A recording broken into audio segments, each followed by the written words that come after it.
इंसान की कीमत। एक फर्नीचर की दुकान में अपने पिता के साथ काम कर रहे एक लड़के ने अचानक अपने पिता से पूछा, पिताजी, इस दुनिया में इंसानों की क्या कीमत होगी? पिताजी उस लड़के की गंभीर सवाल सुनकर हैरान रह गए।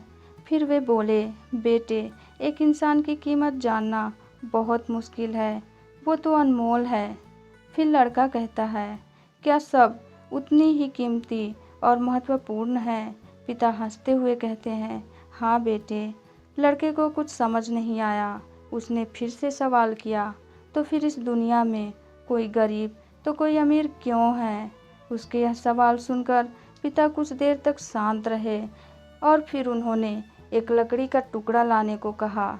लकड़ी लाते ही पिता ने पूछा, इसकी क्या कीमत होगी? लड़के ने कहा, 100 रुपये। पिता ने कहा, अगर मैं इसके 2 टुकड़े कर दूं तो इसकी क्या कीमत होगी? लड़का कहता है, 200 रुपये। फिर पिता ने कहा, अगर मैं इस लकड़ी से एक छोटा सा मंदिर बना दूं तो? लड़का कुछ देर सोचने के बाद बोला, तब इसकी कीमत बहुत ज़्यादा हो जाएगी। तब फिर पिता उसे समझाते हुए कहते हैं कि ठीक इसी तरह इंसान की कीमत उसमें नहीं है कि वो आज क्या है, बल्कि उसमें है कि वो खुद को आगे क्या बना सकता है। लड़का तुरंत समझ गया कि एक इंसान की कीमत कितनी होती है।